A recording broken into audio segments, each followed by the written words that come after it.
Aha! We're there. Wait. Let's kick this off. Whee! Hello, people. It's Tuesday. It's stream time. And we're gonna do some stuff. Yeah. Alright. Let me just move this around a little bit and get set up here. Make sure this is all ready to go. So yeah, I know I've just gone live for just a little bit, but I'll give you guys some time to get settled in. So I'm gonna go through my notes as well.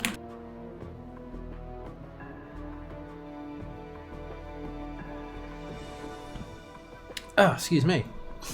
But yeah, welcome everybody. I see Lucinati, Lamb, Rumgoro. Hello to you and anyone else watching, and anyone else watching on the VOD. Hello. So yeah, alright. So, it's stream time. We are still playing, is maybe the... Wait, am I... I'm not like... Not screen tearing or anything, am I? We're okay? Maybe it's just OBS preview. Yeah, okay, I think it's just OBS preview is maybe a little bit wonky. But that's okay. Good. Okay, just checking. And hey Jack.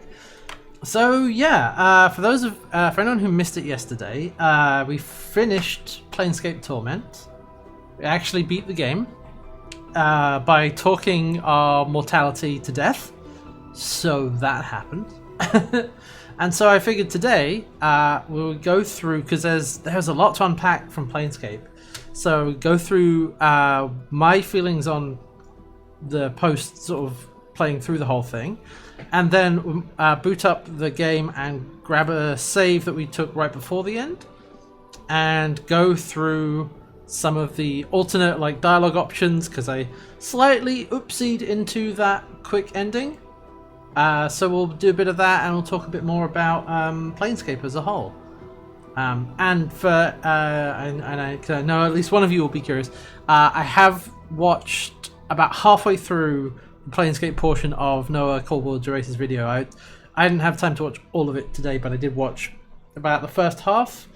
And yeah, he's told me a lot of things that I never actually got to experience in this playthrough, so that's nice. And hey, Feet, me, how's it going? He does know his stuff. Yeah. He's a lit major. He's lit all right. I'm so sorry. I haven't had time to watch all of it. Is Noah's brand. That's accurate. Yeah. But like, I think that video, like the first hour, is Planescape Torment. And then the last like 40 minutes is Numenera, Tides of Numenera. So I was like, okay, let's just concentrate the first half of that. But yeah, man. What was I gonna start with? I made some notes about what I was thinking about Planescape. But yeah, for reference, I should just start out with saying like, this was again one of those games on my list of like, yeah, that would be cool. And now the more getting into D&D stuff more and more recently, it's like, yeah, I should do this. And then I did, and it was really good. That's the short version. Hey, Iconic Energy. Yeah, things are going well. We're gonna we'll just hang. I figure we'll do the first part of the stream will be hang out and chat and like go through how I feel about Planescape now that it's done, and then we'll load up the game in a minute. But yeah, and for anyone who missed it, yeah, there's... I've been considering... Okay, there's a slight tangent, but I've been considering going back to using the YouTube channel to put some VODs up. Because I know a lot of people have wanted to watch this and not been able to because of, time zone schedules and things, and have gone to the Twitch VODs, and Twitch VODs are fine. But I might... I don't know, I don't know if they'd be interested in it, but I might now that it's done, I can like put it up as a whole thing. 2D platformers, I'm okay with them. I don't mind them. But yeah, I would say the gloves are off for spoilers now, because I'm probably not going to play through it again on stream. like all the way through. So I might try and like speed run some of it to get to other bits, but equally I might just look up some other stuff that I missed, just cause of time and that sort of thing. But yeah, so I would say the gloves are off for spoilers now. I mean, watching that video, there were a bunch of spoilers for things I never came across, even in like the first 30 minutes. So yeah, okay. That I didn't realize until I watched Noah's video, where it's like Dakon is your slave. It was the it may have been in there, but it may have not registered to me, because yeah, the practical incarnation made the wheel, the unbroken circle, as a way to control Dakon, as a way to give him a philosophy to live by, which the practical one controlled, because we found out much later, like right at the end, that Dakon had been to the fortress before and he had actually been a constant companion, or a companion previously. So yeah, that's oof. Yeah, you find out like he's a very tired, very well worn, exhausted person who's trying to find meaning in the world, and you expose what's been going on. It's like, oh that's just cruel. But yeah, but okay, not to get too down in specifics immediately, but I do want to start out by saying that I mean, I'm doing a post-mortem video on it.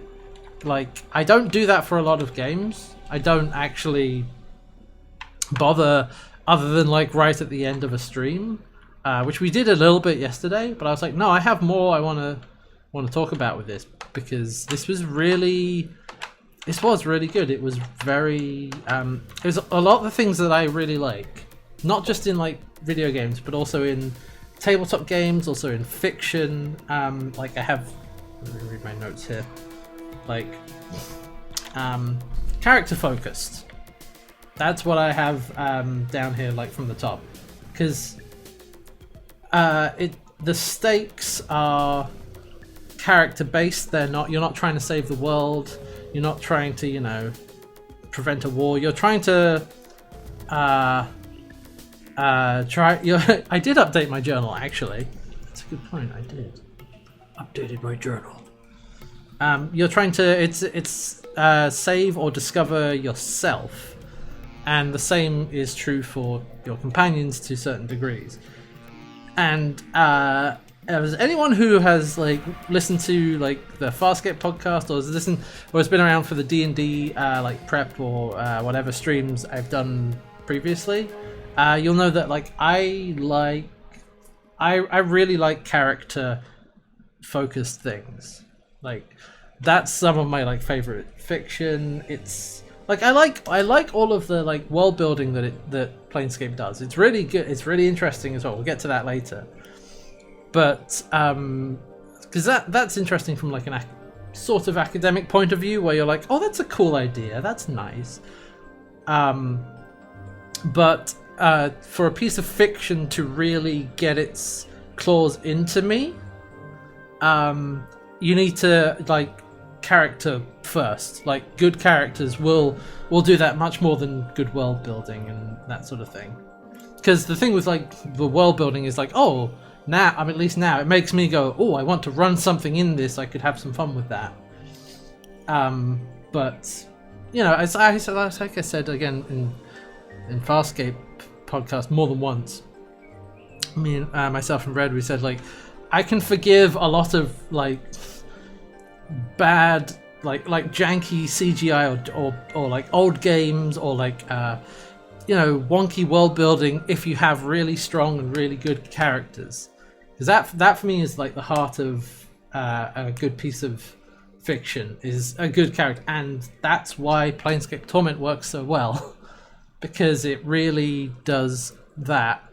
Like all of the characters, certainly all of the companions and the nameless one, like they're really interesting, they're fun, like there's humor in there, there's pathos, there's like tragedy. It is kind of a tragedy, the whole game. Basically it's a series of tragedies meshed together, because it's all about broken people coming together, trying to support each other and trying to, you know, figure out how that works.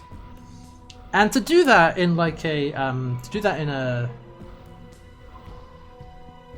this is like, I don't know, this is something that you don't see a lot of, like that level of story craft and like character work.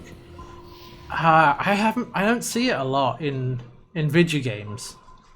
And certainly not in like recent video games. I don't know. At least ones that I've played. Weirdly, the one that's coming to mind that was also kind of along the similar lines of like broken, tormented people coming to terms with who they are and trying to understand each other is actually God of War, for some reason. You know, it's that level of like storytelling and craft all done. It's pretty much all done through text. It's all yeah, and I like the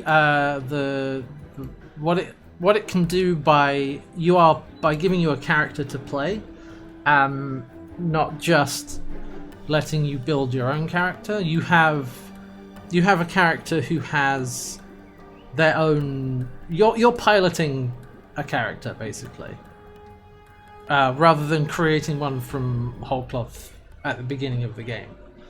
So you get, you know, choices and so on. Maybe the second new Tomb Raider game, yeah, but like this definitely benefits from the sort of text-based RPG approach, because that gives you a lot more freedom to write a lot more stuff into it. You don't have to, you know, these days it would be like, you know, you don't have to voice act it, you don't have to mocap it, you don't have to you know, you don't have to do that like 1,000 times to prepare for every eventuality. It's much easier. Well, I don't know about. It's much less intensive to do that in text.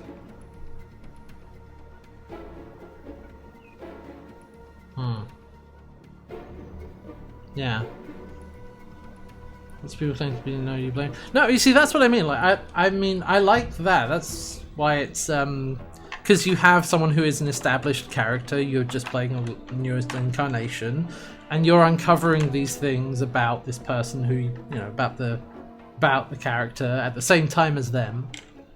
Yeah, it gives you. I would say that it gives you a choice of roles to play. More, I think, a little more explicitly than certain other RPGs. Yeah, where it's like, you know, you can go in a certain number of ways, because of how that works. But Amnesia wakes up naked in a box of tattoos that tell him what to do. Blind spot or Planescape. Is that what Blind Spot's about? Oh man, I didn't know that.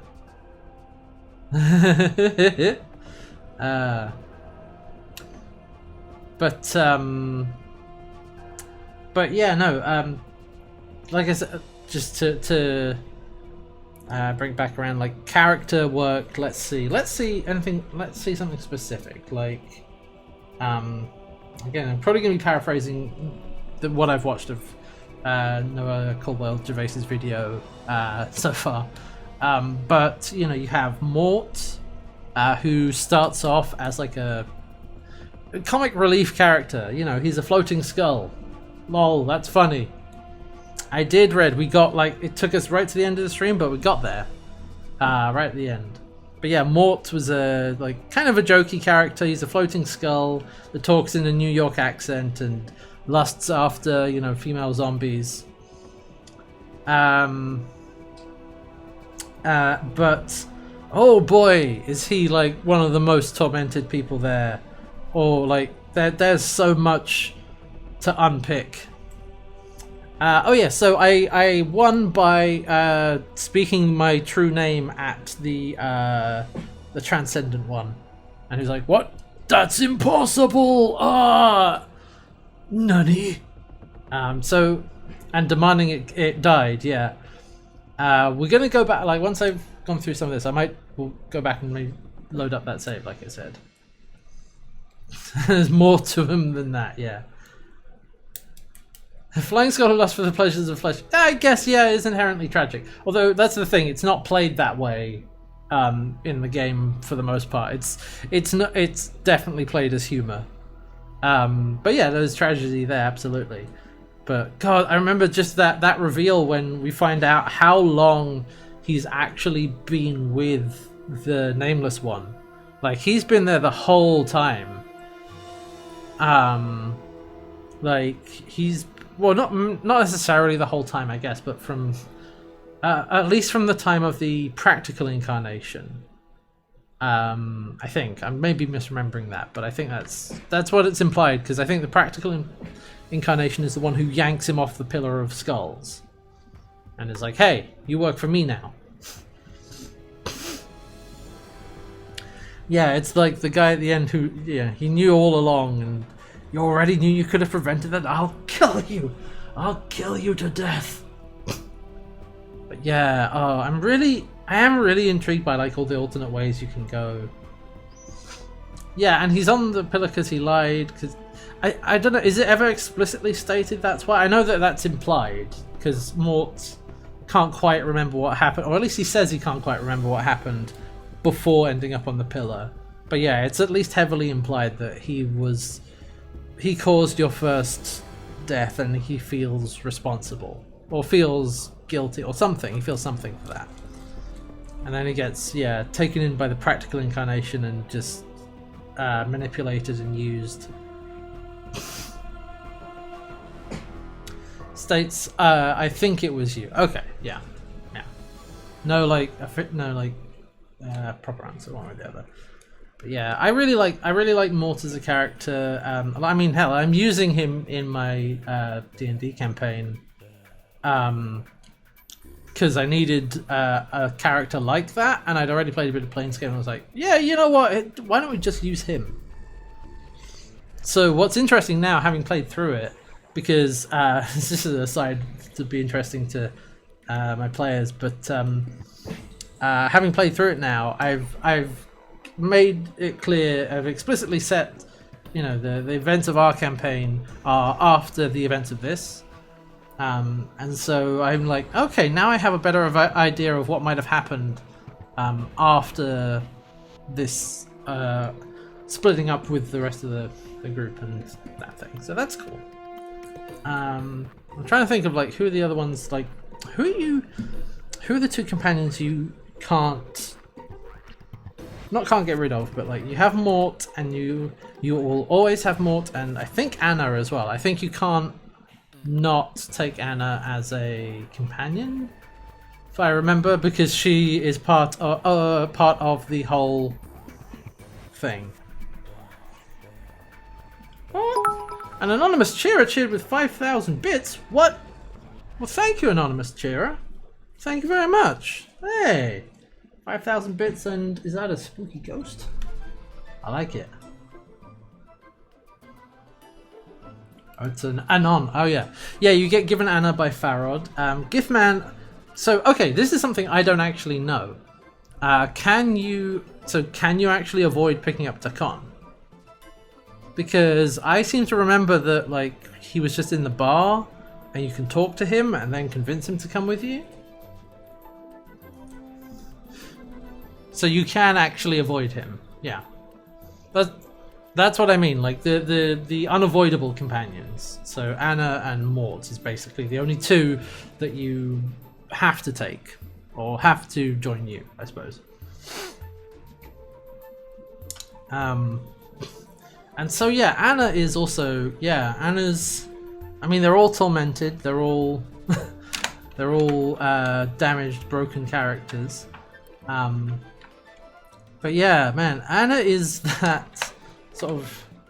Yeah, I know there are two companions I didn't get, I know. We'll talk about them in a minute, but yeah, I thought it was interesting because it was clear by the end of the game, Anna, you have the very strong implication, or the outright confirmed by Anna when she's talking to the Transcendent One, that she like cares for and has, you know, romantic interest in the Nameless One, and that whole thing, but not up until that point, but it's not overt, and despite her, weirdly enough, despite her design, which is like peak 90s video game, she's not there to be the love interest. That's not her role really in the story. yeah, no, it's it's super like 90s design. So yeah, and that's the thing. Her character is better than that, and is not like a, none of the characters are really one-dimensional. They're well-rounded. They have a lot of depth to them, and yeah, the Nameless One has his own love. He has it's Dayanara kind of, I think. Depends. It's all so many different incarnations mixed up in it. But the one thing I appreciated about Anna's character is that she seemed, despite the fact that she ends up following you along and so on, she always seemed to have her own what's the right word? Agency, opinion. Like, she wasn't just going along with whatever you said. There were several times where she's like, "Are you daft? I'm not doing that," and then you have to insist, and she's like, "Okay, fine." Like where she had her own goals, had her own thing going on. Like in comparison to Mort, who's basically is always following you around, always does what you tell him to do. Yeah. And yeah, Dakon's just really like world-weary, like tragedy of philosophical tragedy of going through the history of the Githzerai, and then we had Grace, and who did we end up with? We had Mort, Anna, Dakon, Grace, and Nordum. Which, if I am remembering correctly, means I did not take Ignis and Valor. I think that's the guy's name. And Ignis was the wizard burning forever in the center of the smoldering corpse tavern, and Valor was that suit of armor that I talked to death. Who is I think like he's if I remember correctly, he's a mercy killer. He's a fighter. He's lawful to a fault. He's basically just like he's Judge Dredd from what I can gather. I've done a little bit of reading about the ones I missed. I think he's basically like would be summed up as Judge Dredd. Like, he is the law, and swift and intense punishment. Which is kind of the Mercy Killer's whole thing. I don't know how. See, that's the thing. I don't know how he relates to the Nameless One.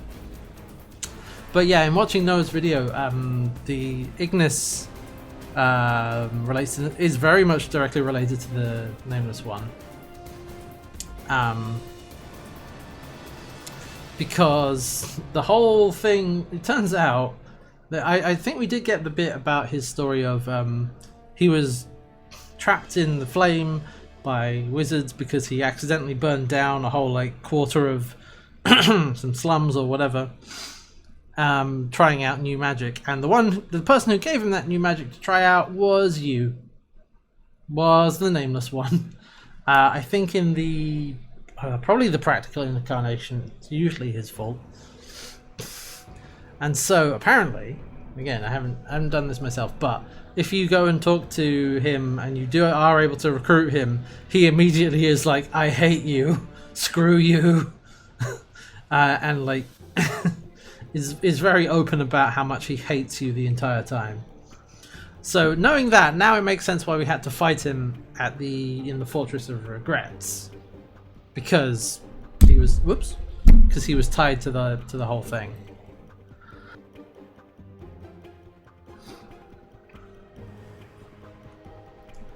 Yeah, you made him burn to teach him a lesson and all that stuff. Yeah. But yeah, speaking of, okay, actually that segues nicely into something else I wanted to mention, which is like there were these two whole companions, like Ignis and Valor. I don't know what your connection to Valor is, but I assume there is one. But those are two companions that you could easily, I mean I did, but like you can miss them entirely, and you can like not recruit them, not go into any of that stuff, not uncover any of those things. And there are many side things, some of which we did do, like the Modron Maze, some which we didn't, some which I never actually finished, that give you more detail on the world because of the way it's structured. A lot of the rewards you get are not like, you do get gold and you get items and stuff, but really more often than not the reward gives you is information, story, or memories, or more text basically. And you can miss a lot of that entirely by just, you know, not knowing where to look and not knowing what to do. And that's actually something that I like about this game. Like, there is definitely the part of me that is like, I'm not super like this most of the time, but there is still that part of like, oh I missed the thing, I want to get all the things. But making that be true, making it such that you can miss a whole big chunk of backstory or whatever by not talking to one character. Like, it's good that you don't need it to complete the game at all, but it adds to that feeling of like, I don't want to say immersion is probably the right word. It makes the world feel more real, because you aren't getting that sense that you do get in a lot of video games. That you know, the game is going to tell you everything. Like by the end, it will have told you everything. Yeah, often when the rest of the stuff is missable, the rest of it doesn't fully make sense. But this was more like, you get more information, you get more background. You don't need to understand you don't need to have all of it to finish the game, and the game still makes sense without it. But you get a richer, fuller understanding of everything if you are able to gather it. Which makes it feel more alive, because that's a more that's, you know, closer to reality, really. And it gives you that sense that the world is deeper and it goes beyond just you and that little bubble and what you're doing. And you're like, oh, hey, there's a whole fully stocked thing out here that I can interact with if I want to, you know, rather than feeling like I'm on this very narrow pathway that is taking me through the game and nothing else, you know. I'm gonna hand you all the bits. So yeah, I really like that aspect of it. And the thing about that, what that does, which is kind of sneaky, but also very clever, is it encourages you to play through it several times. At least it does for me. And, you know, reading people's response to it, then that's not an uncommon thing, where they're like, oh, I gotta play through this again, I gotta try and, you know, do an evil character, or go and you know, go recruit Ignis and Valor, and, you know, try finishing this quest in a different way. And just, it encourages multiple playthroughs to really dig through and get all the nitty-gritty bits out of it. So that's really cool.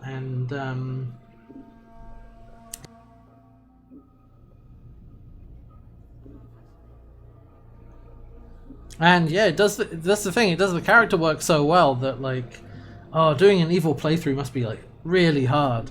Especially if you're invested in the characters, it's got to be like, oh. Because I remember there was the option at the Pillar of Skulls, because it asks you for, like, several things, and if you deny it enough, it asks you for your companions, asks you for, like, Anna, and for Grace and Mort. And there you can just take the option of just like, whoop, There you go. Yeah. So yeah, it's that's rough. I do remember seeing several like very obviously evil options in the dialogue tree and be like, oh no, that's terrible. No, why? But yeah, you have to have like no empathy and oof. Yeah. But speaking of evil, good, neutral, all that, the other point I had in my notes that I wanted to talk about was that this game and this setting is moving more in a sort of D&D direction, but it does something that I find really interesting, and that a lot of other like D&D settings and adventures don't actually do, which is that it makes alignment interesting. Like, the whole premise of the of Planescape and the Planes is that it makes alignment matter a lot more, because your alignment determines where you go when you die. Yeah, alignment is the setting, it's the whole thing. Alignment, like, not to get bogged down in alignment talk, because you really can in D&D. And yes, that's the other important thing, as Rand just said. It does the way, which is the way I much prefer to do alignment, which is that your actions determine your alignment, not the other way around. What's the right way? It's descriptive rather than prescriptive. I think that's the right way around. And yeah, a game can do that fairly easily because it has a set of rules that it is checking against, and if you make these decisions, like, well, okay, that's an evil thing, we'll say, boop, you take a point into evilness. And I believe you start out neutral. You start out true neutral.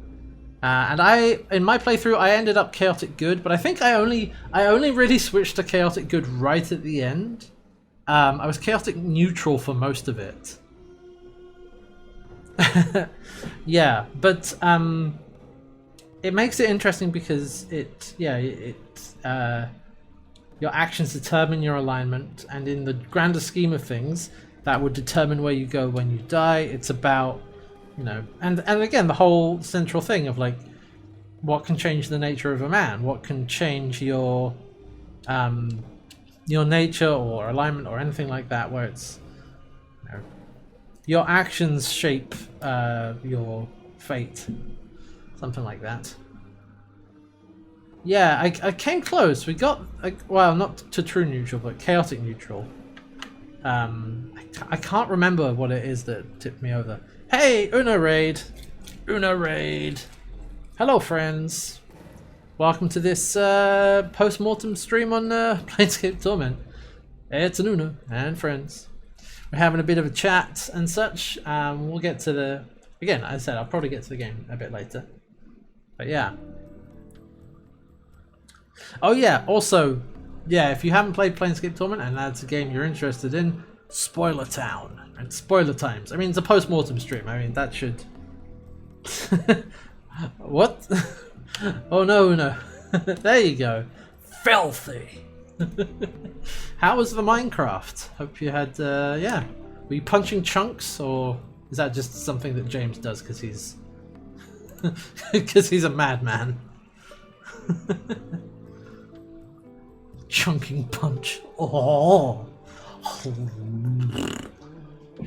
But yeah, no, we're just we're chatting about Planescape Torment. We finished it the other day, and I'm having a chat about my feelings on it because there's a lot to talk about. Clearly, it's about 20 years. All right, Uno, go enjoy the food, and yeah, Modded Chunk Punch will be over in an hour. Yeah, I suppose so.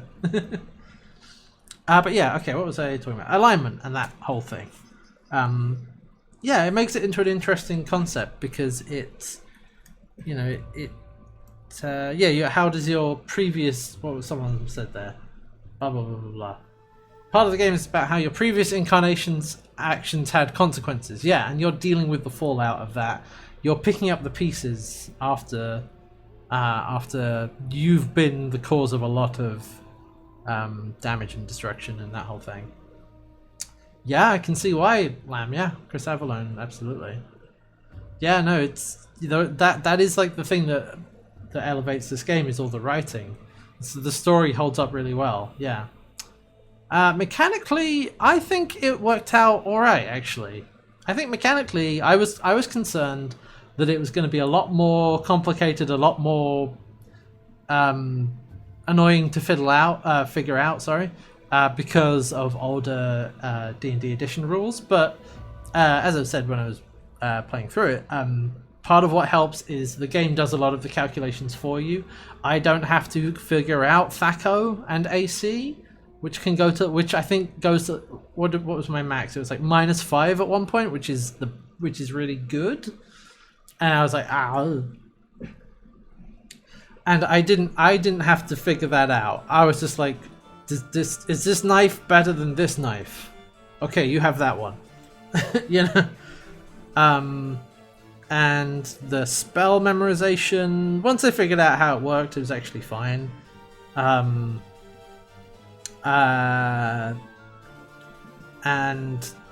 I think it was mostly like the interface, like the interface when it came to like combat and things like that, because that quickly just gets jumbled up very easily, and then I'm still not like super good on like the, you know, because you have to like pause the game. If you really want to be tactical, you pause the game, you assign all the actions, then you unpause the game and you see what happens, and it quickly becomes a whole mess of things. But again, like, the combat was really, it's not the star of the show anyway, and I am sure the enhanced edition helps in that respect a lot. So that's good. I think it held up well enough. Like, here's the thing, I would not have, I know I said I can forgive a lot of jankiness with good characters, and that's true, but you know, there's a tipping point. You know, if it's too janky, I'll just be like, you know, I wouldn't have kept going with it, you know. If it's too much jank in the trank, yeah. And yeah, that was the thing. It mattered not weirdly, it makes sense. It mattered a lot more to me. I was a lot more upset when my companions died. Like, I had Ray's dead and I could bring them back, but then it became a whole thing. When you die, you just lose, I think you just lose XP and you just wake up somewhere else. You're like, okay, well, let's try again. Which is, you know, that's a central concept of the character, that you keep dying and coming back repeatedly. Which really takes the edge off when you just die a lot. It's that state you eventually reach in Dark Souls. Oh, you don't lose XP? Is there any negative? I wasn't sure. I couldn't see any, like, penalty. That's the word. Is there actually a penalty for you just biting it? Plot negative. Yeah, I guess so. When you die, right, okay, yeah, right, nothing mechanically. When you die, which you learn later on, yeah, when you die, somebody else dies permanently instead of you. Somewhere else in the plains. Every death spawns a shadow at the fortress. Wait, is that why there were so many of them? Oh, crap. It actually does? It keeps track? Oh, man, okay. Wow, alright. That's cool, I like that. I hadn't realized that. But yeah, I do like that narrative. There are several times when you are given the option through dialogue to like die and immediately get back up. To mostly like to prove a point. That happened several times. When you're just like, I'm immortal, and they're like, I don't believe you. Aha, watch this. And you just get up again. Oh, I don't know if we know how many times the nameless one died before the game started. We have a minimum number. We have at least like 3, but more than that, it has to be. It's implied that you've been at this whole thing for a very long time. Like centuries. Mort's been with you for centuries.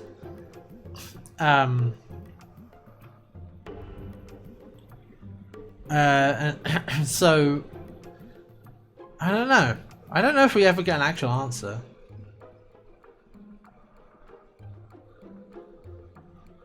Why does your current incarnation have much of an impact? I don't know, I guess it's... You know, this is... That's part of the fiction of the game, right? It's like... Oh, you're kind of the blank slate, and then the player gets to decide. Yeah. But yeah. I also another thing I really liked was finally like we got to meet previous incarnations. We got to meet one kind of before the fortress though when we went. There was the memory, I think, in the puzzle, not the puzzle box, the dodecahedron. And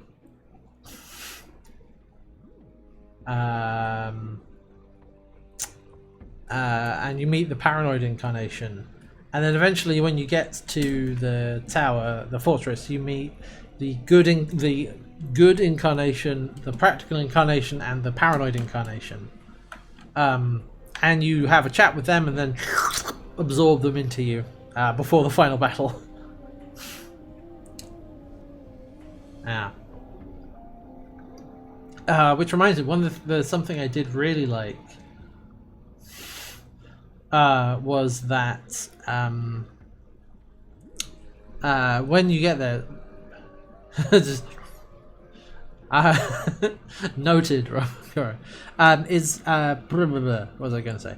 Right, so you meet them all, you talk to them, and you talk to the good incarnation, which again the game names him as the good incarnation, and throughout the thing where they're all squabbling, he's being very nice, and then you learn why he's the good incarnation, or rather,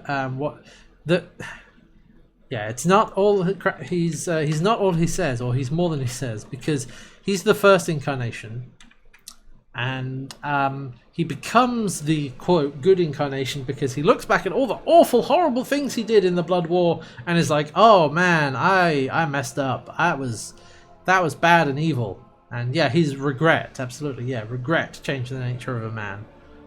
He looked back on all his works and he was like, I regret my decisions. I would like to become, and so the whole reason this whole thing kicks off because of regret.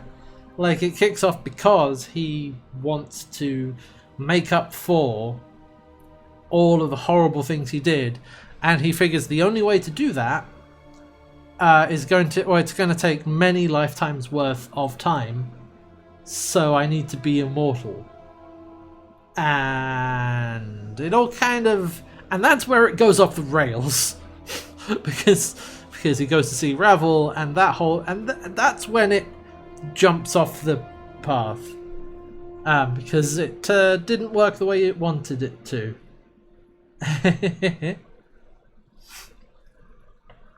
Which is like, the road to hell is paved with good intentions, as they say. Yeah. But again, that's that level of depth and like nuance, I guess, to those characters that really makes them interesting.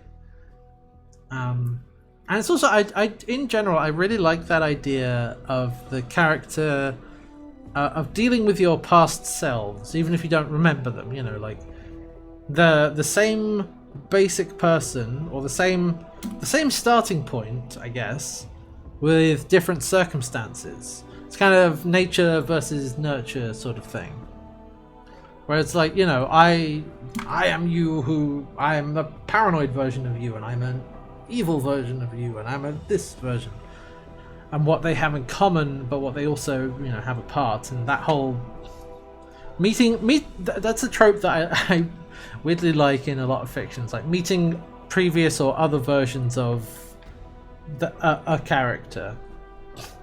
Like it crops up a lot in Doctor Who, obviously. I'm trying to think of other things where it happens. It's happened in Planescape a couple of times. The You of Playthroughs Past, yeah, exactly.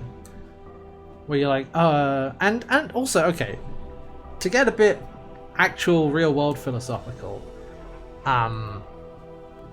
it's that idea of, you know, you change over time as you get older and your experiences you have new experiences and you make decisions and you do all sorts of things. So you now is not the same as you 5-10 years ago or however long ago.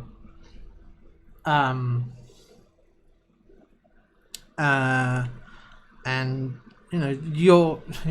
can't believe I was like that, however long ago. But you are still the same person, but you've just changed. And that interaction between, if you're able to take the older the previous version and the newer version, like put them next to each other and see how things are different.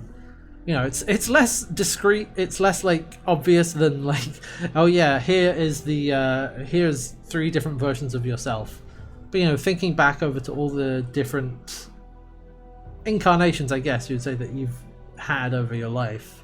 Something I've thought about before, where you're like, oh man, I was a dumbass back then, and I was, much more concerned with certain things or less concerned with other things, and wow, what's the time traveler's adage? Future me is a know-it-all git, past me is a fool who never thinks, and I'm just fine as I am. Yeah, actually, yeah. Oh, that comes up a lot, doesn't it? But yeah, no, it's really good. I like it. Let's see, was there anything else I wanted to mention specifically?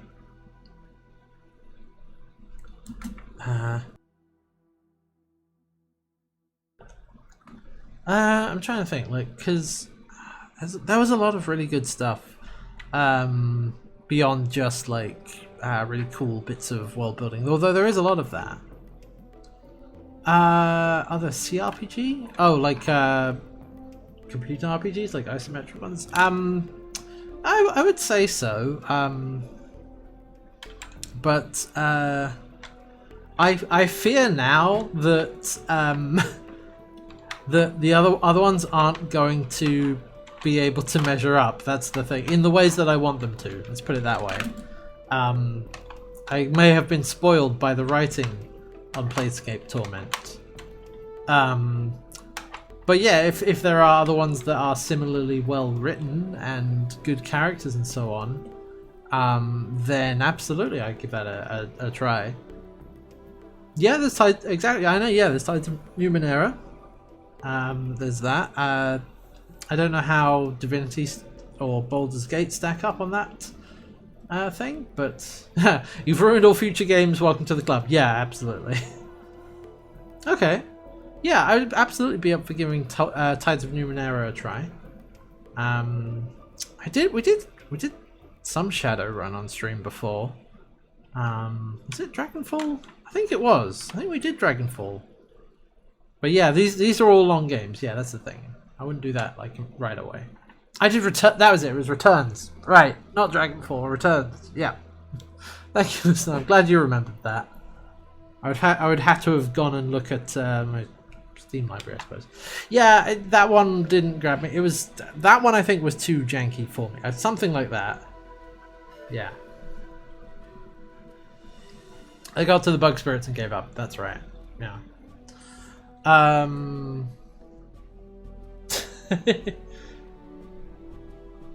Yeah, I don't know. We'll see. Yeah, well, I think you gave me a copy, Lamb. I think I have Divinity. I have one of them, OS2. I think that was one. Yeah, no, I do. I've tried to play it before and it didn't grab me because it overwhelmed me very early on with all of the stuff going on. I was like, what's happening? That's actually, I would say, so then another point in this game's favor is that for all the weird and wacky and wild setting and all the, really intricate stuff that's going on, I didn't feel overwhelmed at the start, because it starts you off. It builds up gradually, which I appreciate. I mean, it starts you off in a pretty, wild place, of like, ah, you're dead. Wake up. There's a talking skull next to you. Okay, you have to escape the mortuary. You're like, what? So yeah, it's it gets you on board. Yeah, player onboarding's done very well. Yeah, exactly. Oh, I love that. That's neat, Rand. Oh, I still I want to find a way to do that in like a D&D. I mean, you could do that. That's one of the ones. That's one of my favorite. Like, would like to do someday. Campaign or like one-shot opening for any system really, where it's like, what is it? Tired. You all meet in a tavern. Wired. You all meet falling out of the sky. What are you gonna do?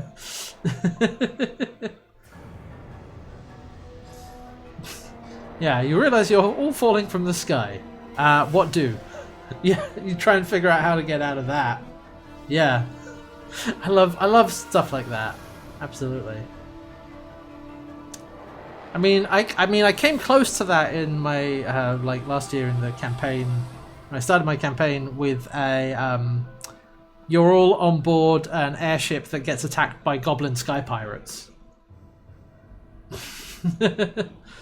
So you know, yeah, if you got a wizard with Featherfall, then good. Our story starts, like all good things, with an explosion. Yeah.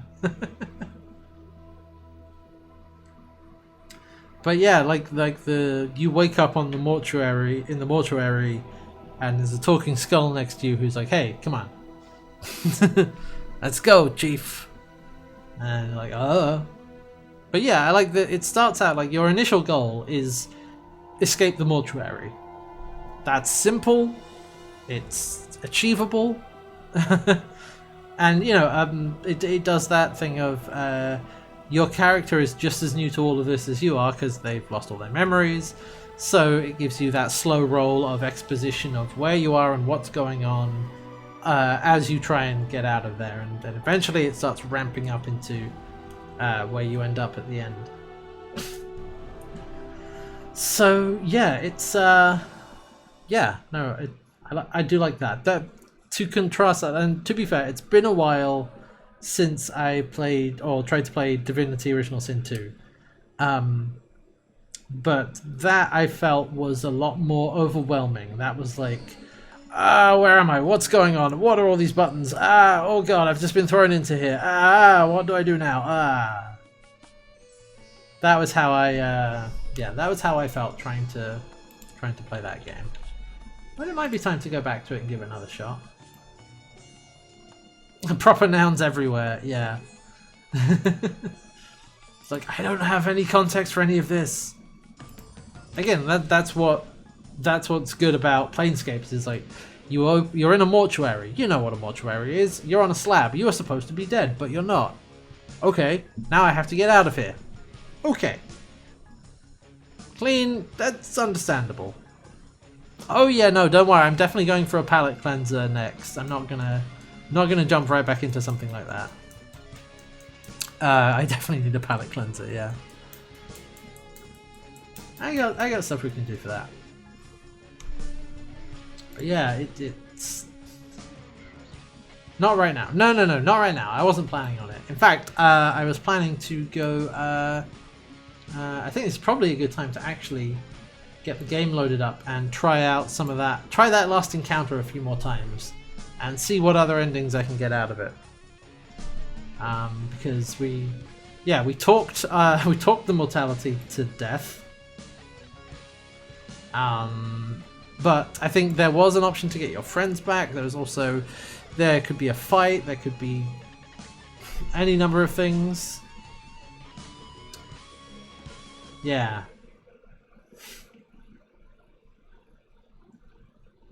I'm just interested to see what the difference is.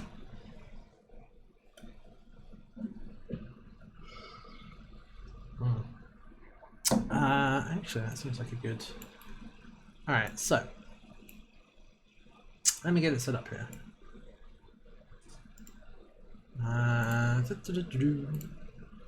Okay, enhanced edition. But yeah, no. This has been a really interesting game to play through and to just dive into and go through all the, really explore and in depth. All right, so we'll keep discussing. Obviously, I'll just switch over to the game view. Oh, that's what I get for not checking my green screen. Pay no attention. Everything's fine. Oh god, did it finally actually hit that? Oh my god. This is ridiculous. Alright. Where's my last save? Maze of Reflections. Quick save 4. I think that's it. I think they're done with stretch goals. God, I hope so.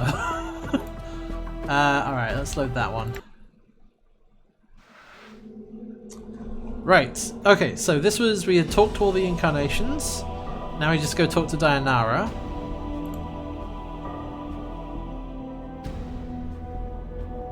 Oh wait, hold on. One again.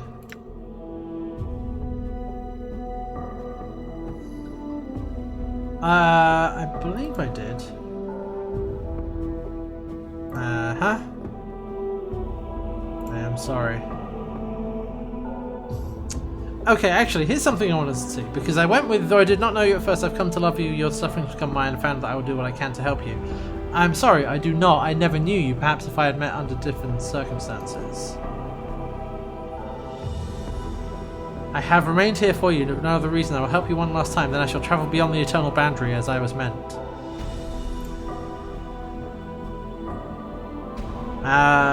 Okay.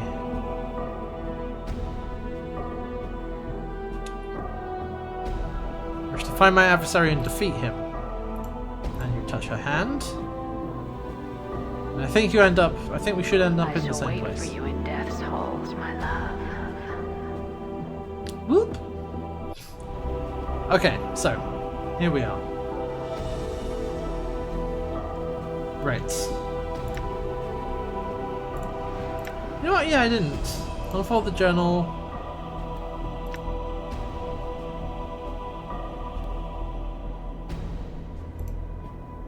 I know, we've done that. We've read the journal. Done. Okay.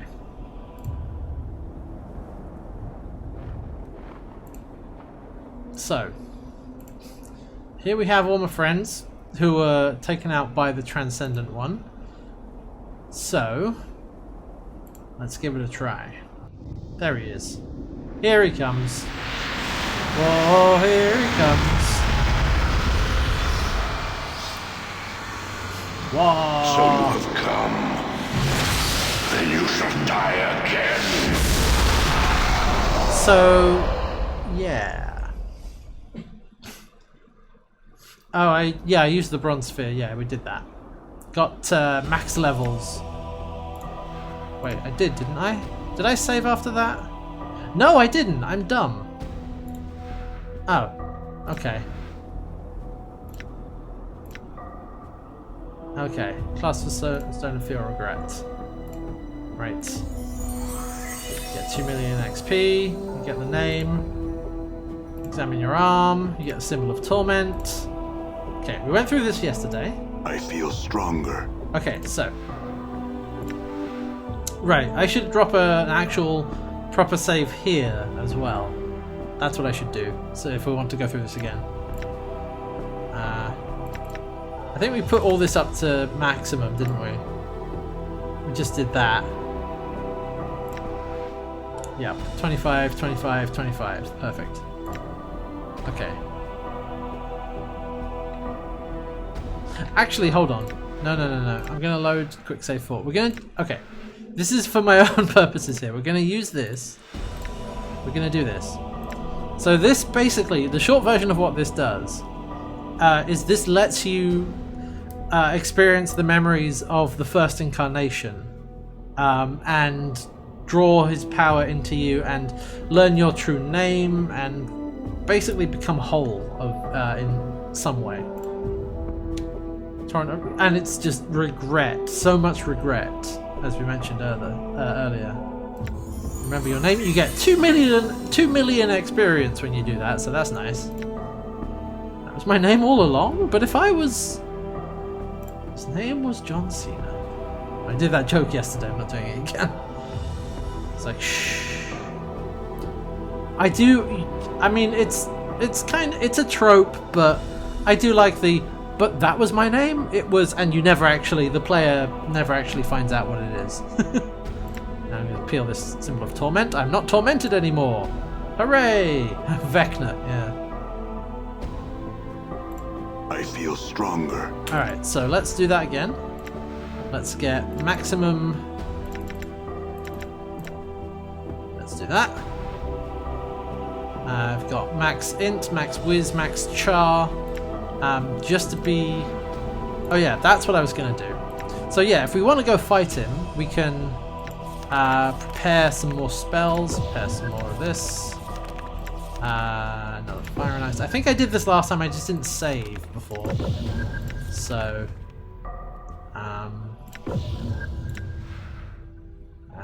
does a thing.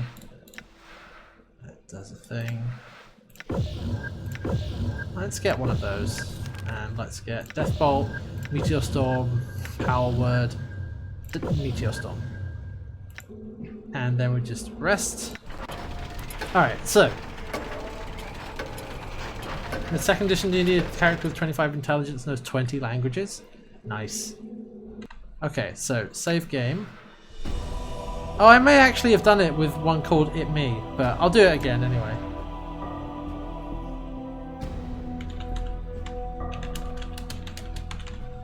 It's me, your boy. Alright. I actually may have already done that. But never mind, that's okay. Dionara. The crystal divided me.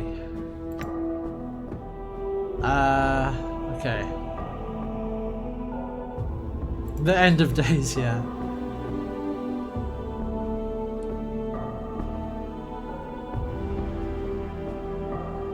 Alright, let's see where this goes, actually.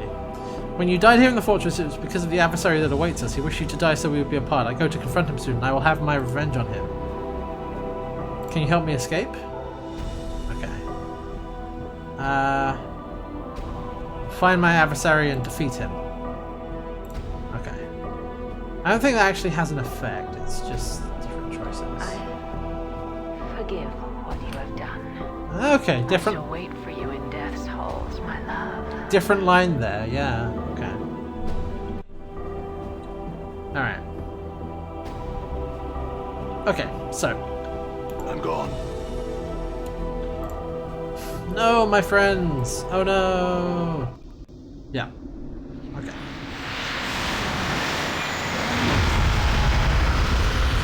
There he is, big green fella. So you have come. Then you shall die again.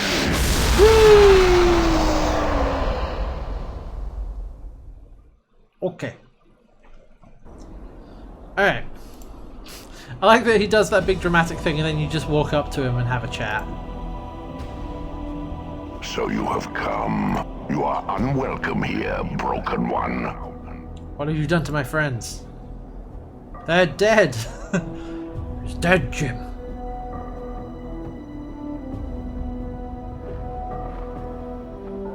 Rip.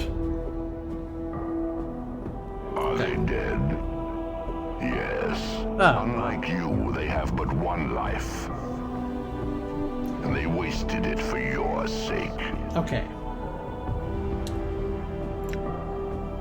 Alright. Fate of all that follow you. I wish I could save mid-dialogue. That would be nice. Tried to harm me here of all places. Defend myself. Not how to blame them. Deaths were by their own hand. It's their own fault. So you killed them. The Tiefling girl was especially fierce in your defense. Her feeling for you burned brighter than Elysium's fires. The Tanari, she was quite strong. Her tolerance for pain was shamed the Batizu themselves. Took no pleasure. Then why did you do it? On my will, though. It was not that I brought them here. Either brought them here. All of them had a choice, and they chose to die for you. Now that's there. That tells you everything right there. Always been the way of all that follow you, for they are tormented souls seeking a release. But they know not why. You have forgotten this, and you shall again. Yeah, we'll just go with number 1 again. That's my mortality. What's up? I have been freed from the prison of your flesh. Freed from me? The moment I was split from your cancerous shell, I knew life, I knew freedom, I shall not surrender it to you. Yeah, we're not meant to be separated. Planes have suffered because of this. You know nothing of meaning and separation. Before your memory dies again, know that we were never meant to be as one. Okay, so something I would know. I've travelled far and there are many questions you can answer. Then my questions are these. Yeah, so like we've got one there which is just like, let's have a fight.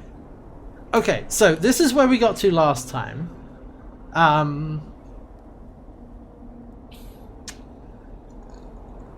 And it was, yeah, this is our mortality. Yeah. So yeah, last time, for those who didn't see it, I think we went with option number 2, and basically you can go through the whole thing, and because you have learned now, at least from using the bronze sphere, I know the nameless one knows their true name, and can use it to basically banish the mortality away.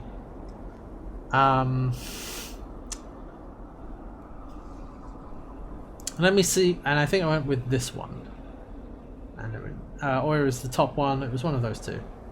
Let me see if I can get my friends back. I want them to have free passage from this place. No, they are dead. Dead they shall remain. Why? Can't you save them? Don't you have the power? Do not question my power here in this place. There is nothing I cannot do now that I am free of you. It is not my will that they be saved. They challenge me in my home, and their death shall be reminders to all that challenge me. You can't resurrect them, can you?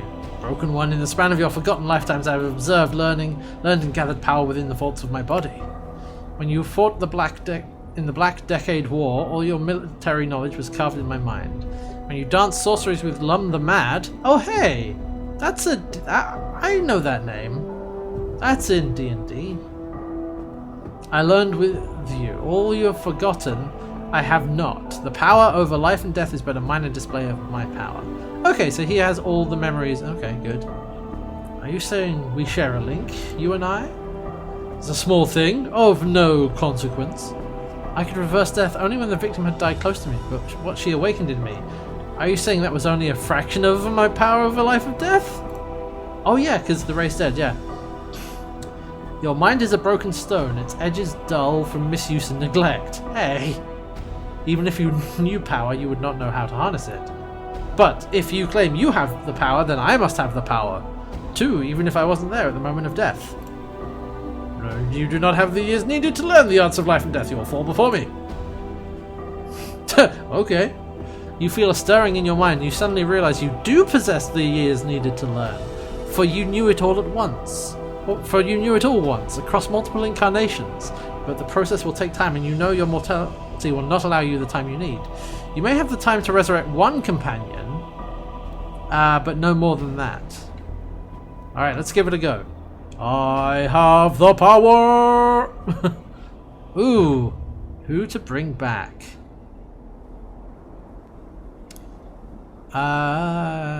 You know that you can draw it back into its body. Mort, Anna, Dakon, Fall from Grace, Nordum. Oh, I don't know what to do here. Let's see. Mort? I like Mort. It probably will launch me into combat. Let's find out. Let's bring our buddy back. Here you go, friend. I want to see what happens here. Whoa, hold up, Chief. Listen, there are a few things I need to tell you. You're not dead. Oh, yeah, when you've been dead as long as I have, you have to learn to fake it really well. I've been kind of listening to your whole conversation. Use that power you got on someone else. I don't need it. So you were going to lie there while I got my ass handed to me? Well, yeah, Chief, it's not like you die, but I mean, if you failed, you need someone to remember for you. Plus, you know how worthless I am in a fight, well, when I'm not taunting some mage or another. We'll talk about this later. Mort? Oh, okay. Hey, Mort's a freebie! Haha! Awesome. Let's go for... Yeah, Anna. I have the power!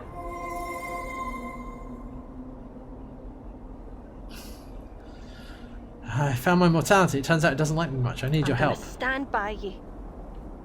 Let's do it then. This will not help you. You have raised your companion to die a second death. If you die, I'll come back for you. I swear it. I'll track you down again, no matter how long it takes. Ooh, okay. Little cutscene. No, that is no longer possible. Hey. I have ended the lives of all that have guided you to this place. What? You led me to all of them. Don't. You have allowed me to hide my presence forever. Ruh-roh. There is no one left in all of existence who can tell you how to reach me. Oh. This shall be the last time you trespass in these halls. The halls of this fortress shall be silent again. You will trouble me no more. Okay. I will teach you much of pain. Oh no, he doesn't have any of his stuff.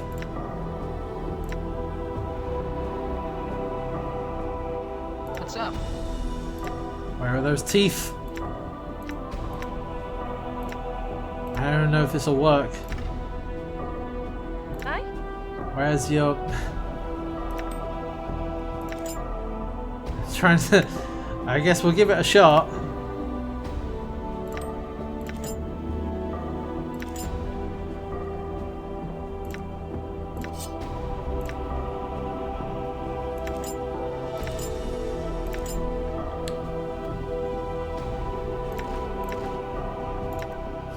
Just gonna take all of this back, hold on.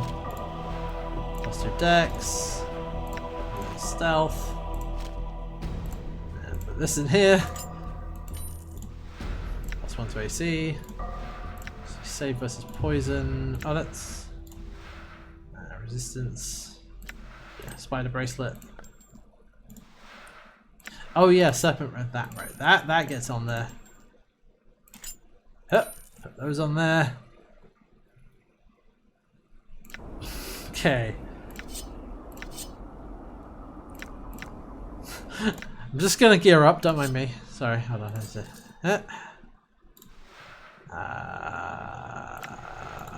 Oh yeah, no, we want the marker. That's what we want. just give me a second here.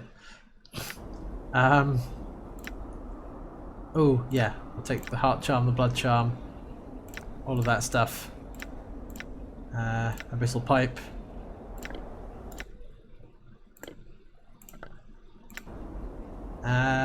Alright, more. You want anything else? There we go. Embalming charm. Hidden thread, bandages, Addis tear, earrings. Yeah, sorry, just I'll be with you in a second. Sorry, I'll be right there. Hold on. Sorry, excuse me. I'll be with you. I'll be right there.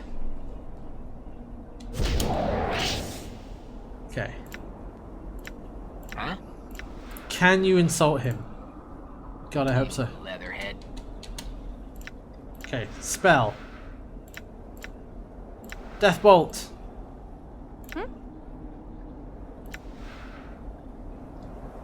Can you actually hide? Spell got disrupted. Disrupted? What? I'm gone. Uh-oh. Yeah, I have several handing you spells. Power word blind? That might be worth trying. Oh. I will shatter every bone in your body, reset them What's into up, Chief? painful angles, then let your flesh heal again. Oh boy. Come on, bone friends.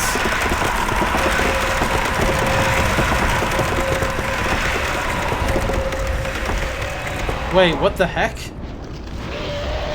What the... What?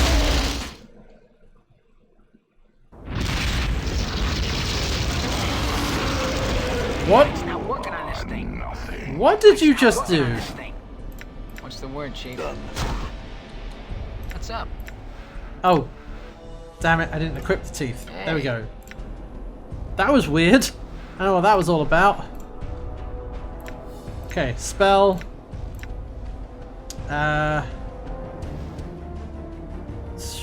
Cone of cold.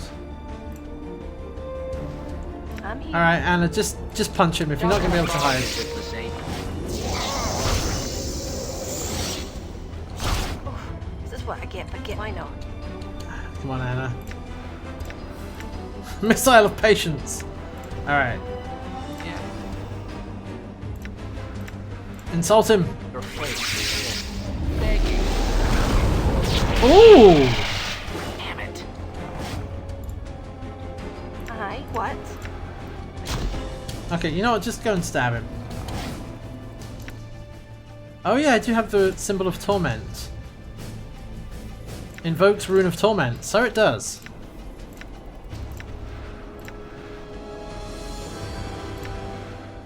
Wait, how do I do it?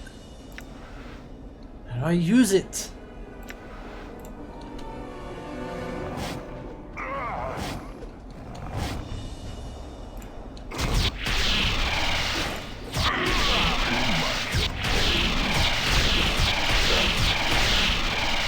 I'm hurt. What you be want? Why not? Did you see that? Alright, who's got the Women healing? are the reason I became Aye. a monk. And, the reason I switched back. Alright, here we go. I'm gonna just... Don't mind me.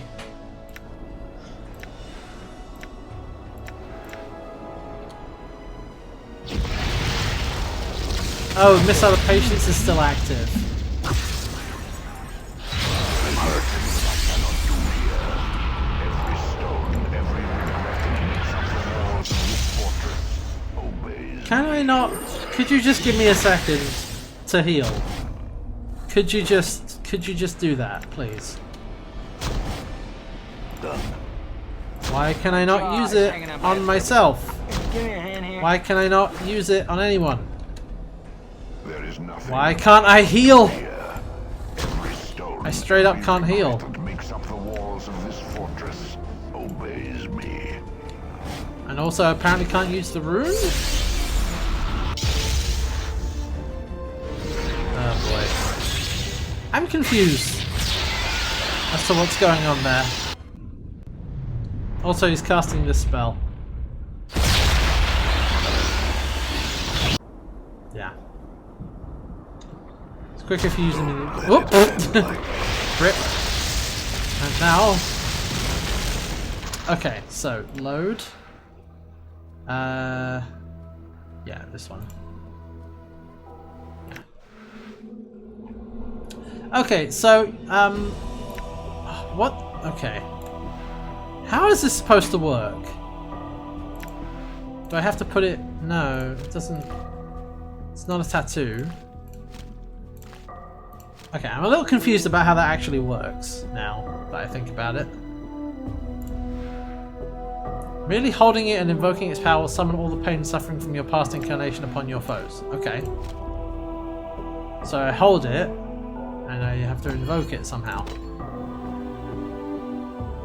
It's a spell? I can't copy it. Like I can't... Unless it's This is it. in here somewhere. Which it doesn't... Oh. Does not appear to be. Like a scroll. Yeah, I was trying to, but the thing with scrolls is it says use. You know.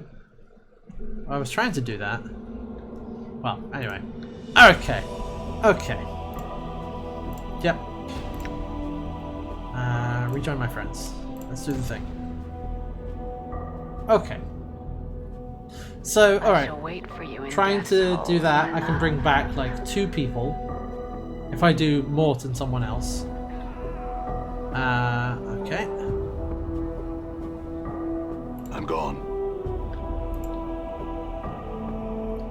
So maybe let's try a different track. Yeah, skip that. Quick save here.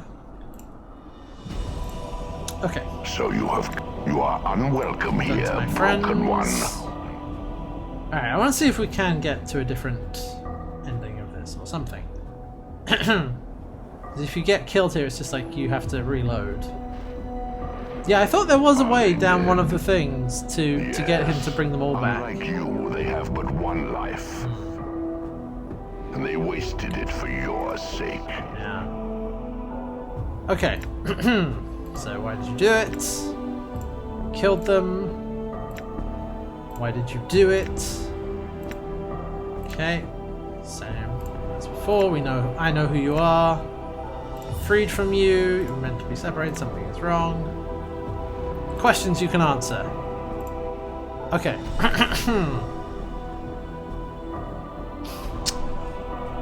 Let's see if I can go down. Everything you can't prevent. Why? Send shadows is never succeeding in killing me, nor will they. So the shadows can travel distances you cannot. Right, okay. Travel beyond these walls to fight me, only send shadows is how a coward fights. Throat. I may not travel beyond this fortress walls for long.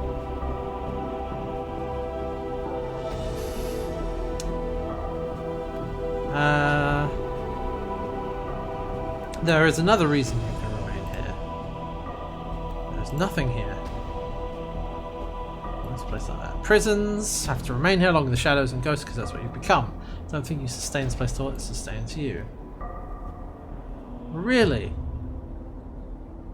How is it possible that a fortress built from my regrets needs you to sustain it?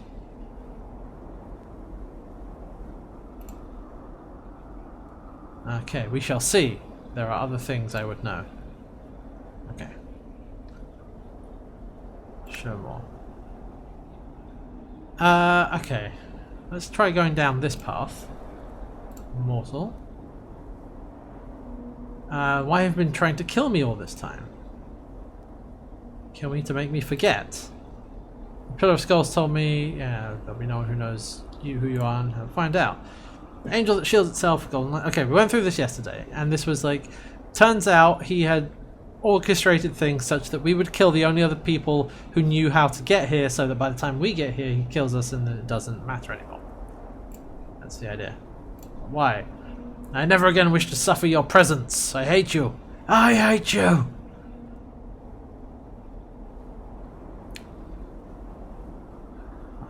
Forget when I died, but perhaps once, but because you fear me. Okay. I'm gonna remain here. Oh, we're back down to this again. Okay. I have to remain here. I'm here by choice. We shall see. There are other things you would know. Okay, then that's... If we are linked, as you say, then speak our name. My friends... this is my final question. What can change the nature of a man? Let's give that a shot. The question is meaningless. Nonetheless, before there is an ending between us, I will hear your answer.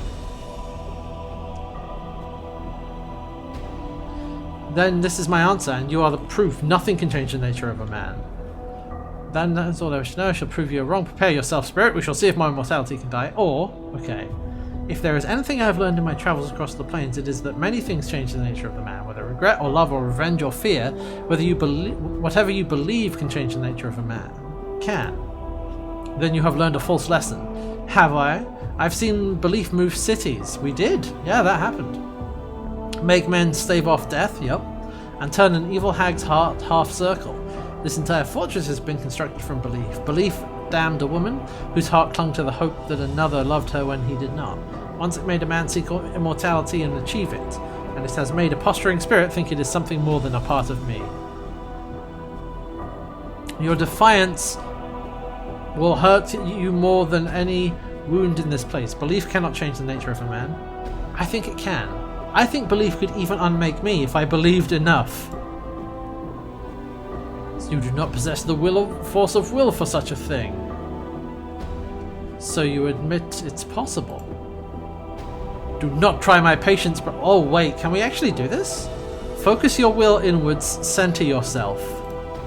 You are a fool to think you can achieve such a thing, that you can barely keep your own tattered mind intact. There is nowhere left for you to fall, broken one. Stop! You know not what you do! I know what I do. You have tormented me enough, and now it ends. If you do this thing, we shall be undone. There is no one fate here. You destroy us both.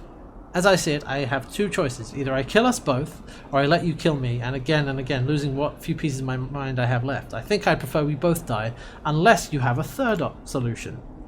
There is no other resolution to this. Ooh! Okay, so now I'm glad we've done this. Okay, so... we can become one again as we were meant. We shall both die, I shall unmake us both. Let's try number 2. No! How is this possible? Ah!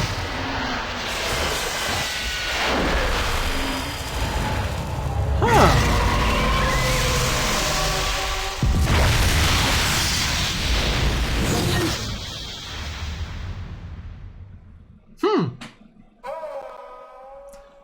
So that was... Now, if I'm reading that ending correctly, that was, I believed, the Nameless One believed so hard that he basically willed himself out of existence. And also the Transcendent One at the same time. Okay, sure. Neat.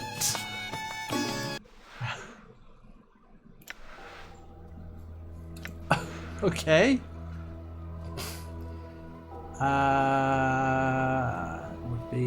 It would be this one. Quick save 2, yeah. Just like I do not exist. Yeah. Just like So believe that I do come. not You exist. are unwelcome here, broken one. Wow, okay. I am curious to see what happens if you try and get them to join with you. Which is probably like a bad ending. Now how do I what do I have to go down to make him bring my friends back? Yes. Unlike you, they have but one life. And they wasted it for your sake. Yeah. That's what you think. Okay, let's have a chat. Killed them, blah blah blah, this is all your fault. I'm angry. I had a choice. Okay. Do. Freed from me. We're not meant to be separated. Answer my questions. My questions are these. Okay. Huh. Okay. What can change? Alright, let's go down the changed nature of a man and try and get him to join with us.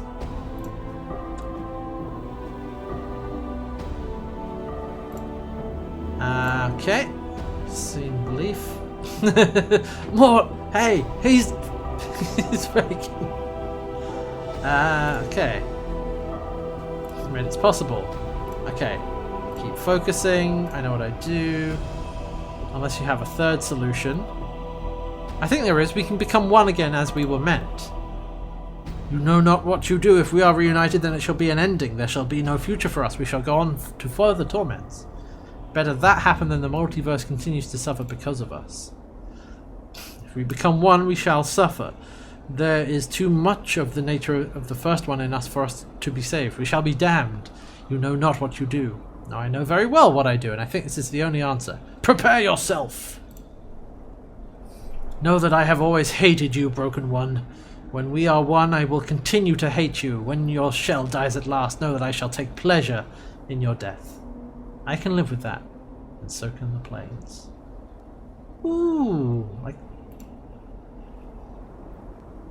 Ooh, here we go. Know that my hatred for you will unmake the planes. Prepare yourself. We shall be as one again until your last moments of life. What of my friends? Is it possible to save them? The nature of life and death is something I know well. When we are one, my knowing shall be yours. Alright, let's do this. Ooh! Cutscene!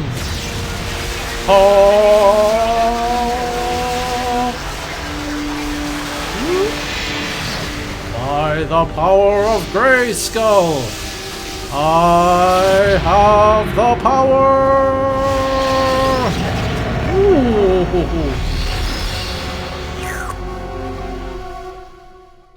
Okay. Now what? Oh, here we go. Here we go. Yeah! Mort. Alright, we got Mort. Oh, I'm talking in all caps now.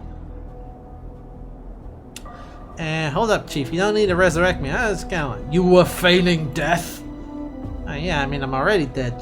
I am something else now. Time runs short, and soon time and fate will catch up with me. I will return you to Sigil Mort if you wish it. Why, return me? What about you? Come on, Chief. I may be a coward. There's no way I'm leaving you in this place. Many other crimes that were committed when my mortality and I were split. These crimes carry a price. You may not go where I will soon be. I could go with you anyway, Chief, if you wanted me to. I mean, we've been through worse. Not this time. Perhaps one day you and I will meet again, on another plane, but not now. Not to get all misty-eyed, but it's been a pleasure, Chief.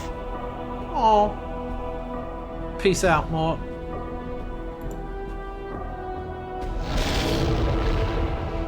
Oh, is this best ending? It might be.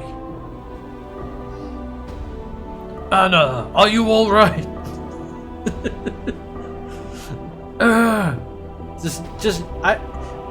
I suppose it's supposed to be like the deep, bassy, like powerful voice, but it just looks like he's yelling. It might be Ran. It might be something like that. It's like, are you all right? Anna, are you? What happened? There's echoes. It is. I have changed. I am something else now. And I can not remain here much longer. I will return you to Sigil if you wish it. Let's not do that anymore. Where are you going? Many other crimes that were committed when my mother was there, they carry a price. Place reserved for one such as I on the lower planes, a punishment of sorts. But I don't want you to go. I will not forget how much you were willing to sacrifice for me, Anna. Falls silent. The unspoken thought remains in her mind, lingering. I do not need your words to know your heart, Anna. Farewell. I need a mixer with reverb, actually. Yeah. Oh, Dakon, what's up? Takes a staggered breath and looks up weakly. Looks like he's barely clinging to life. Awaken, Dakon of Shrakt Law, last wielder of the Kalach blade. Your voice. Have you at last come to know yourself? Yes, it was a difficult thing. And it cost many lifetimes. Many suffered so that I might know myself again. The knowing of oneself is a difficult path. In knowing it, I know where I shall soon be bound. Time and fate come here even as we speak, and I will not be here much longer. I will return you to Sigil, Dakon, if you wish. When he speaks again, his voice is sharp as if severing a link. Know that once I owed you a debt. Know that you saved my life, and know that I followed you to settle that debt. I have paid for your life with mine. The debt is settled. Fair enough. Very well, Dakon. Our two deaths were as one. You will leave this place with your freedom.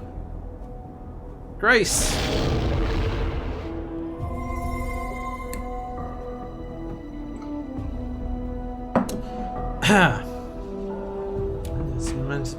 Fall from grace.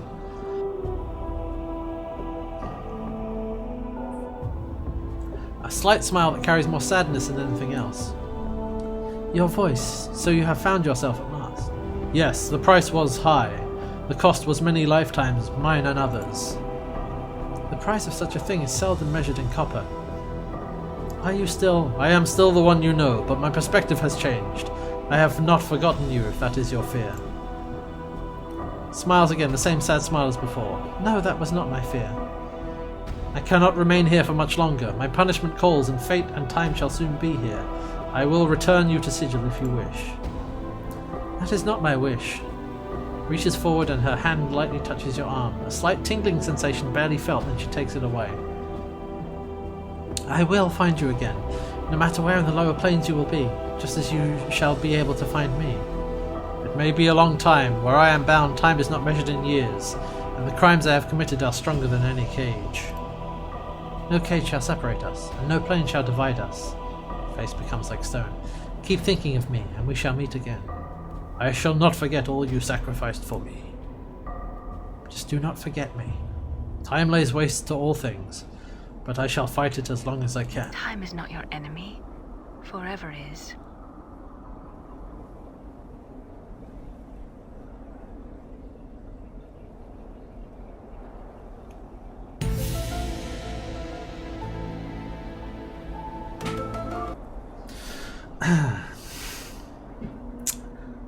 Okay. Farewell, Grace. Whoop! And now Nordum. Beep boop. You reach out with your power, shaping the soul into Nordum's shape. Slowly you feel it slipping back into the Modron's body. There is a shudder from Nordum's frame as he springs to his feet. Nordum. Bzz, bzz, bzz, bzz. Your voice exceeds standard recognized parameters. I have become whole again. I have changed, but I shall not be here much longer. I will return you to Sigil, Nordum, if you wish. Query. Where is your next destination? Nordum will follow and protect you. Ah. Across many lifetimes, I go now to a place of punishment. You cannot come with me. Branching query. Do you not require, or do you not want, presence of Nordum? You cannot follow Nordum. It is not my choice. There are other powers that now rule my actions. They always did, but now they know me for what I am, and they come even as we speak. Nordum surrenders gratitudes. You help Nordum find his indemnity. As you help me find mine, I give you your freedom, Nordum. Explore, learn, grow. We may meet again on another plane in a time far from now. Response. Heard and acknowledged. Nordum now awaiting said day. Hold on to your logic, Nordum. You will find it a greater shield than most of the passions that rule the planes. The issue no longer equals total logic. Farewell, Nordum. Here we go. Oh, man. Oh. Okay. Oh, no. Whoop. And just like that. Oh. Oh, hey. We're not quite done. Where did we end up, I wonder? Pillar of Skulls? Sounds like the place. Hop! Ha ha! Oh. Blood War, surely. Well.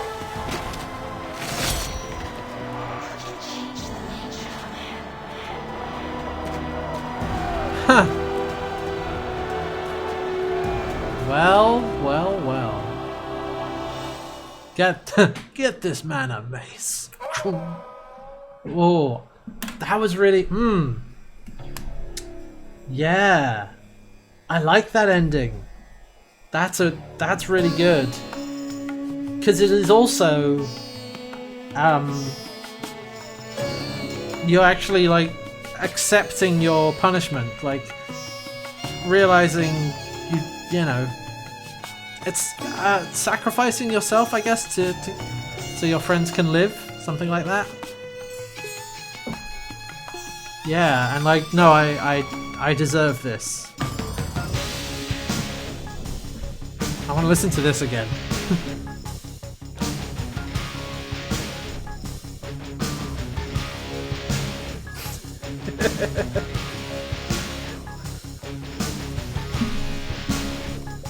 Yeah, better closure with your companions. That was, yeah, that's a good, that's, I'm glad we found that. Okay, so that's like, that feels like the best ending to me. Like, good ending. Because you end the cycle, and you atone for your sins to an extent, or you pay for them. Yeah, and you bring your friends back, you know, you give them their life back after all they've suffered for you. That's good. Yeah, I like that.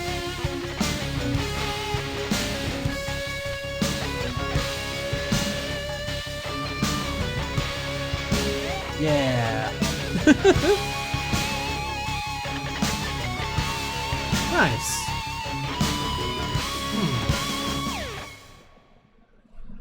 All right. Yeah, no, I'm okay. So we had the ending where we oh yeah, also there's Corey again. Yeah. Programming team, Coriander Dickinson. Technical design lead, Coriander Dickinson. Hey. But okay, so we had the ending where we basically Power Word killed the Transcendent one through two different means. Willing, I think, and probably also being able to will it out, will ourself out of existence. I assume also we can will it out of existence, and we also use our true name to destroy it. Then we merged with it. Okay, and from what I've seen, I think the only other thing we could do is fight it and destroy it, which I think would probably end up with the same result as, just evaporating it, right? So I think those are the three. Correct me if I'm wrong. Those are like those seem to be the three endings. Was it three? What did I say? Well, I mean, okay. So merge with it or destroy it, either by talking to it or by fighting it.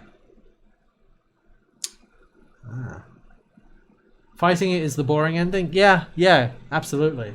Because at any point in those dialogue trees, well, more or less, that I could just say, well, but enough talk, have at you, haha! And that's not as interesting. Okay. I'm glad we went through that ending. That was a good one to check out. So, yeah. That's why I wanted to do this, because I was like, I want to see where we go through here. Oh yeah, there we are. Beamdog, Hasbro, Planescape, blah blah blah blah blah. Yeah. Nice. Done. Yeah, combat's not this game's strength, no, as we mentioned earlier. Alright, so let's go back here. Well, yeah, okay, that was a really interesting look at that alternate ending. I think now's a good time for me to take a short break, grab a drink, and come back and we can discuss that ending and a bit more about Planescape as a whole. In the meantime, I need to get a drink. So let's go to a break. We'll be back in a few minutes. Don't go away. Aha! Or alternatively, get up, stretch, get a drink yourself, and come back here in a minute or two. Right, BRB.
Alright.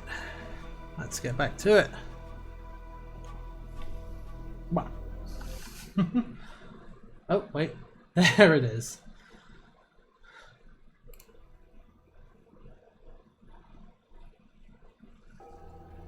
Yeah, let's quit out of there. Okay. So yeah, that was the good ending, I want to say.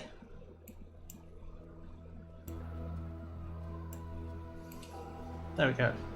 Just gonna put the soundtrack on in the background. Oh yeah, I guess that's something else I should mention as well. The soundtrack to this game is pretty good. It slaps, as they say.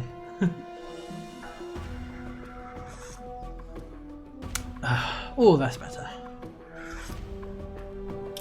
So yeah, I really like that that ending, the merge ending, I guess you could call it.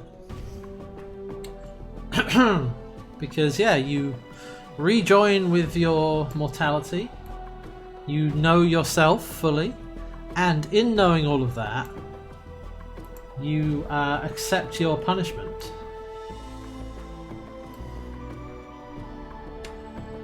For all the nasty, horrible things you did.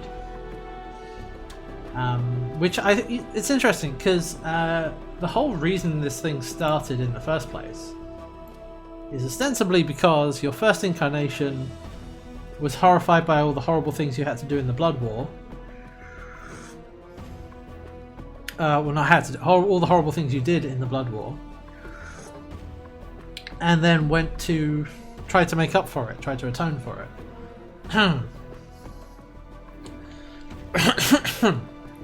Tried to balance out the scales, which I think I'm trying to remember if this was set up in the dialogue, because it might have been. Was it set up? Oh god, I'd have to try and remember now. But there's something telling me that he was afraid of the punishment he would receive. He was afraid of how he would have to pay for what he did. So he tried to balance the scales so that he would get into somewhere good in time. Eventually, you know. Eventually I'll do enough good to make up for all the horrible things I've done, so I won't go to hell when I die. Which is, so then this ending is moving past that. Yeah, moving past that and accepting the punishment, accepting responsibility, basically, and saying like, no, I deserve this, I shall, and it didn't work anyway, and the idea was broken, and now we're in this cycle of torment, and so I'm going to break the cycle so nobody else has to suffer because of me. And you know, if I am to be damned for eternity, then so be it. It is the sort of noble self-sacrifice thing of, I will take this punishment so that other people, no one else has to suffer. And my interpretation of that is that it's the events of this game. You can take it so it's the events of this game teach him that, you know, lead you to that point. Once again, you know, basically, if you play through it in the way we did and take those options, take sort of the good side, having this group of people who you watch suffer because of you, and then you resolve to no more, I'm not taking this anymore. And I will stop this. I am the center of this. I am the cause of this. So I need to remove myself from the equation. And by merging, then you can then bring your friends back and send them out. It's I like that. I like that a lot because it's not. I wouldn't say. I don't know if redemption is the right word, but it's sort of in that vein where it's like,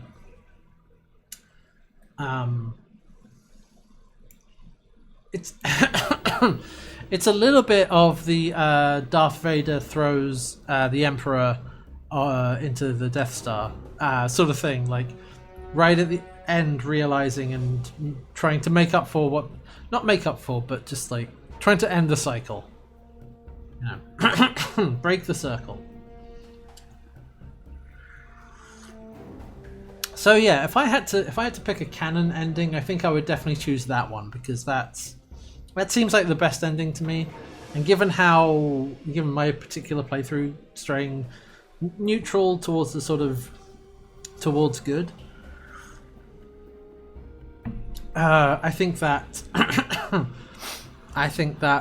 makes sense. Makes a lot of sense. It's like, yeah, no, I will suffer so you don't have to, and it's a choice that you make. That's the thing. That's also important. It's yeah.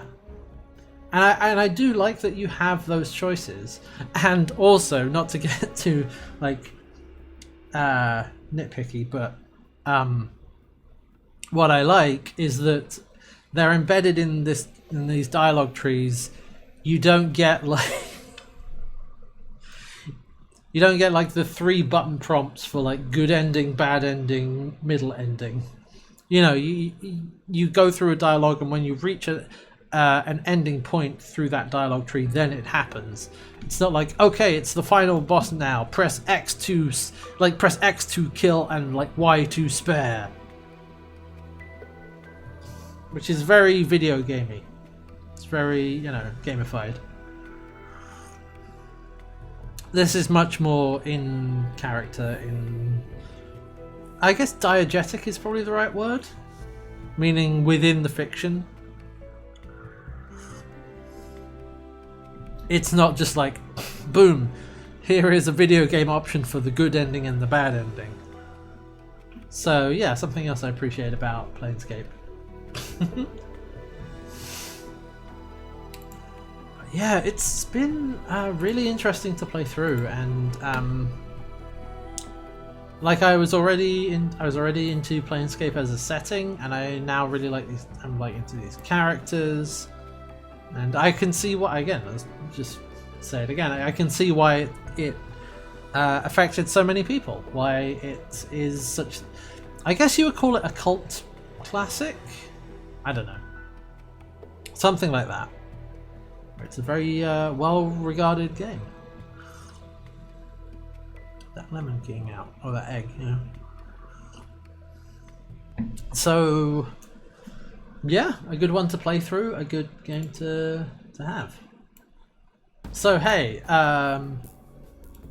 if you haven't played Planescape Torment, and you've enjoyed watching me play through it, part of the appeal of the game is that you can play through it in whatever way you like. So I would recommend, you know, if you're interested, you can pick it up and check it out. Go pick it up, go play it, and see how you feel about it.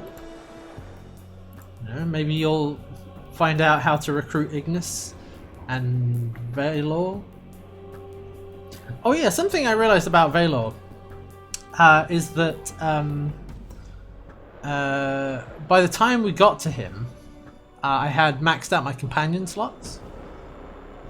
So yeah, you can only not just Valor, but that means that you can't recruit all the companions to your party at the same time.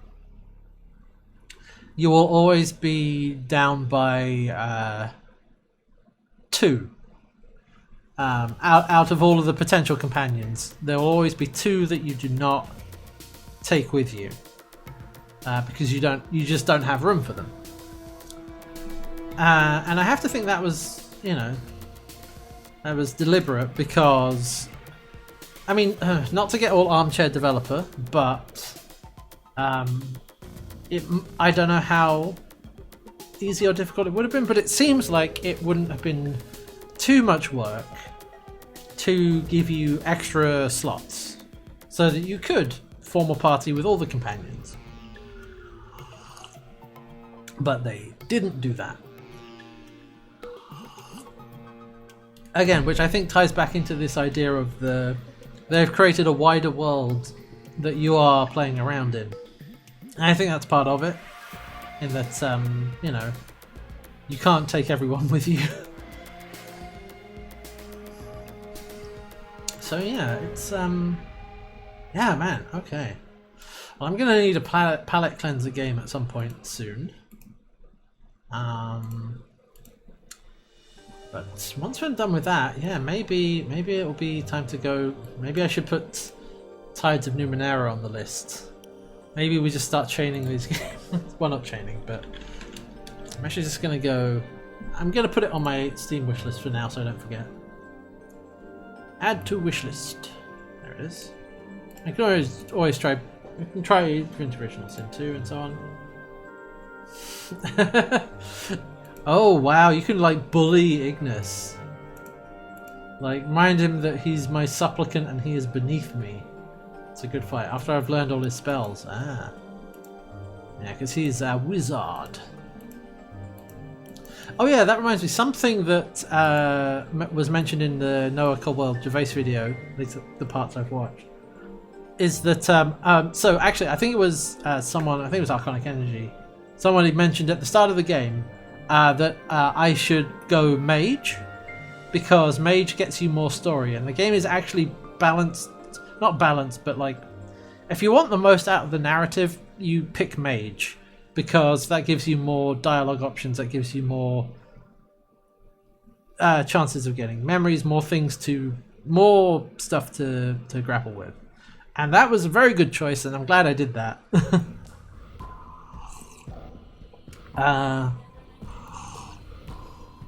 Because that really lets you uncover a lot more of the story behind things. You know, and you can sling spells at people, so that's good.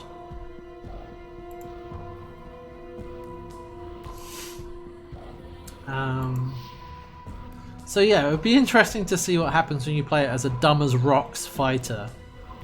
Actually, that's something I don't know, and maybe because I know, right, you can't learn about the circle if you're not a mage, the circle of Zerthamon. Yeah. So you don't get that whole thing, which is, oh, but that's really good.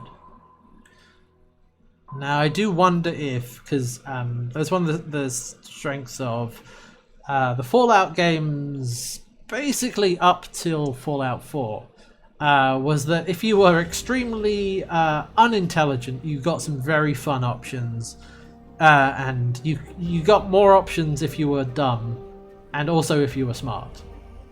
Oh, it was Lucinati recommended Wizard. Sorry, I knew it was one of you two. There's like a couple people in here who really know this game, which, by the way, I appreciate the advice and the recommendations and the help from chat on this, because I think that enhanced my experience. So thank you. Cheers. But yeah, I wonder if there are like options for like having a very low intelligence, like there are in Fallout.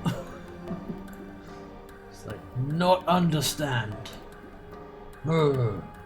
Smash with hammer. Be the sort of archetypical barbarian.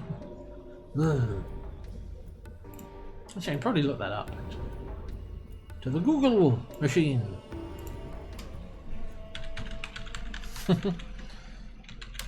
Since I don't care about spoilers anymore. No, absolutely, Arconic Energy. I think you definitely did, and I appreciate that. Push without ruining the game. Yeah, no, I wouldn't say anyone did that. Anyone, you know, gave me spoilers. I only got spoilers when I asked for them, which is good. That's what I like. When I was like, hey, we're about to go. It was like, hey, we're about to go to the place. What should I do before I leave?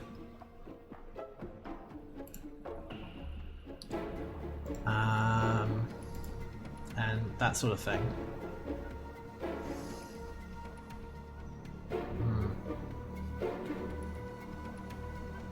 So I just did a quick cursory Google, and it looks like you don't get options for being low intelligence. You might want the sphere, yeah. I mean, that was a good call. You don't get the don't get that stuff.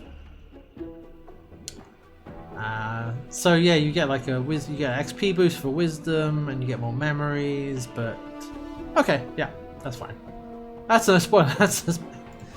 I mean, that's the sort of thing where it's like you might want to take this thing and not tell me why, and not lead too much. That's fine.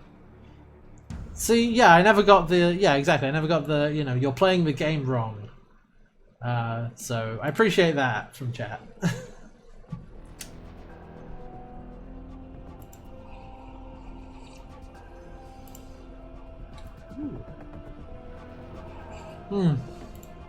No autopilot, but lane assist. Yeah, something like that.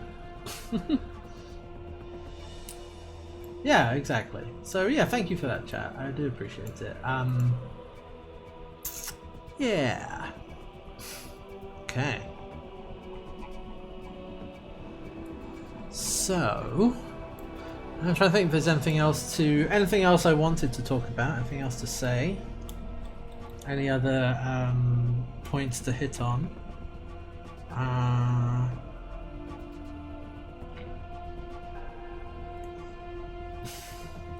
I mean, other than saying that, like, now I just want more of that type of thing, and that setting, and that quality of RPG, and all of that.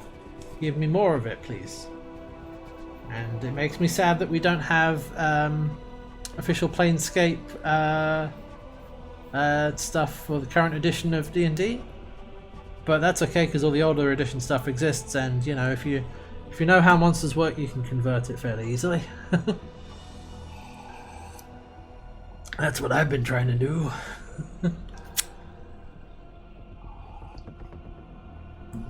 It's always 6th edition. I don't know if they're going to do that. I wonder if they might just patch 5th edition. I don't know. We'll see how that goes.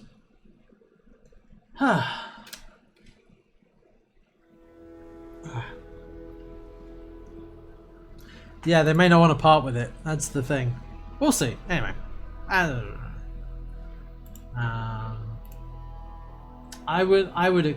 Yeah. I just want a setting book. Give it to me, with relevant abilities and things for the current edition. I mean, I'll do it myself, but if I don't have to, then yeah. But no, this is gonna be interesting because now I can incorporate some more of this stuff into the games I run. So that's nice. I need to do some. Speaking of that, I think tomorrow I might make tomorrow's stream a tabletop workshop stream because I have some stuff I want to try and build. Rather than this is exactly. It was all research all along. I mean, it kind of was a little bit. It was a bit of both. It was a fun game, and it was a bit like, oh yeah, this is a good way to understand the planes and such.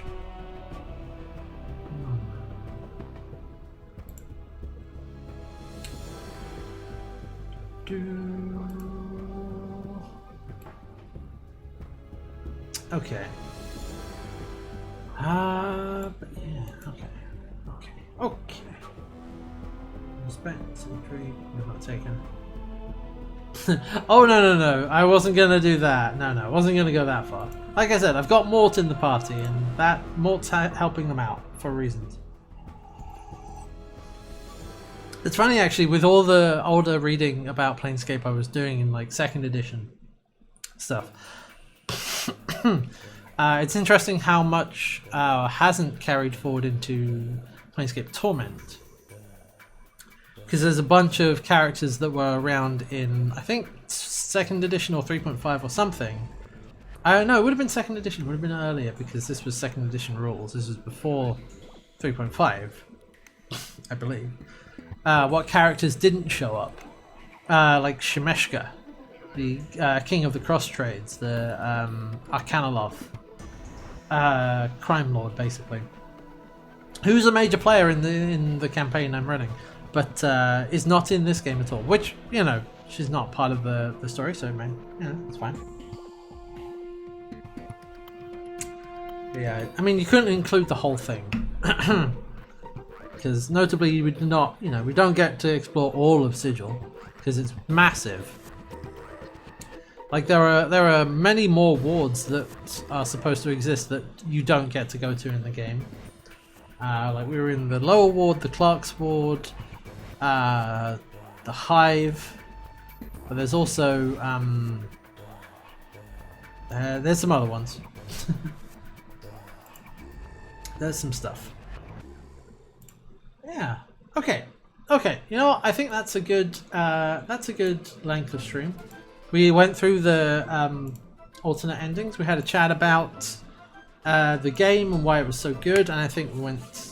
Yeah, I think I covered everything I wanted to cover. And so I think I'm going to call it there for tonight. It's a short stream, but that's okay because yeah, this was kind of a wrap up, I guess. For Planescape Torment. And yeah, I've said all I want to say about it. Other than to just reiterate that it was really, really good. I'm glad I played it. And yeah, now I'm worried that it spoiled all other games for narrative depth. So that's fun. No. Nah, that's good. There's plenty of other good narrative games out there. Definitely. And hopefully we'll play some more in the future. But yeah, I'm going to call it there and head off. I shall be back tomorrow, though, with with Tabletop Workshop. We shall do. I might be homebrewing some magic items. Yeah, I think that's what I'll do. That's what I've got. That's what I need to do. Actually, need to get some of those homebrewed. But yeah, homebrew some magic items, that sort of thing. Well, that seems like a good thing to do. So that'll be tomorrow, same time, same place. We'll hang out, we'll do that, do something creative, homebrew some D&D things, keep on the train of RPGs for a little bit. But yeah, no problem. It was a lot of fun, and like I said, I'm gonna see about putting this playthrough up on VOD, probably on YouTube for somewhere to archive it. You know, if people want to go and watch it. Not on Twitch VODs. We'll see. Anyway, on that note, I will see you next time. Thanks for watching, everyone, and thanks everyone who's been tuning in to all of the Planescape streams. And look forward to seeing. Look forward to the next long form thing we do. Probably something. I'll probably get back to one of these games soon. Anyway, that's it. I'll see you all soon. Thanks for watching. Have a good week. Bye. Baha.